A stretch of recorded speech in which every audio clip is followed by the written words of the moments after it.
There's still 13 seconds to go. Come out quickly. They actually have a chance to get Butker in field goal range here. Chiefs, wow. Do it, Kev. Down the middle. Oh, my goodness.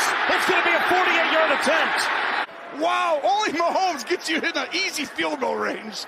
So hundreds of thousands around the planet. The kick is good. It's going to overtime.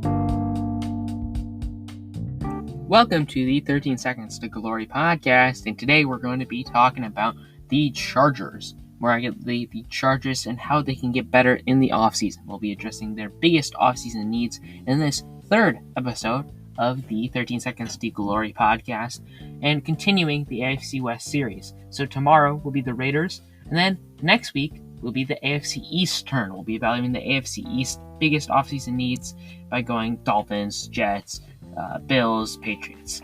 So, without further ado, let's get into the Chargers' biggest offseason needs.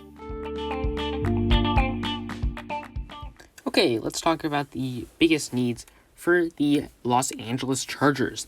Now, the Los Angeles Chargers, of course, they probably should have made the playoffs if the Raiders had decided to take a knee and tie the game. Instead, the Chargers end up missing the playoffs.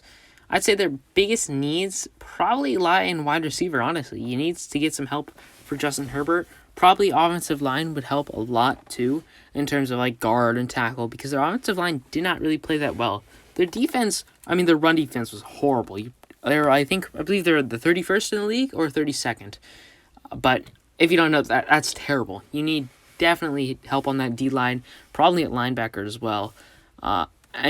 That defense entirely was terrible. So anyone, especially on the defensive front, but if you could get a corner as well, I think those need to be your top priorities. It needs to be defensive line, offensive line, and then guys in the secondary or guys at wide receiver to really help out Keenan Allen and Mike Williams. But, the Chargers are sitting at the second best cap space in the NFL. They have $57 million in cap space. So, really, they can do pretty much anything they want. Anything at all. In terms of unrestricted free agents, you should be able to sign back pretty much all these guys with $57 in cap space.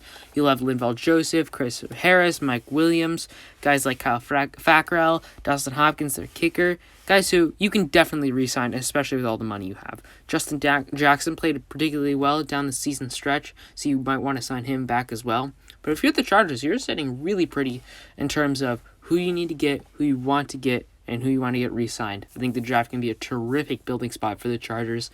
It should be very self-explanatory and very easy for the Chargers. You need someone to help you out on the defensive front, someone to help on the offensive front, and if you can fill in those back-end positions like corner or wide receiver. Because really, it's going to be super easy to fill those in.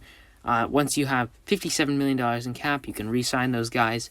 Essentially, you should be looking at anywhere from like $35 million to like $40 million in terms of available spending when you eventually hit draft, when you eventually hit free agency. So you can get those front-end guys. You can get those back-end guys. So it should be pretty easy for the Chargers to rebuild.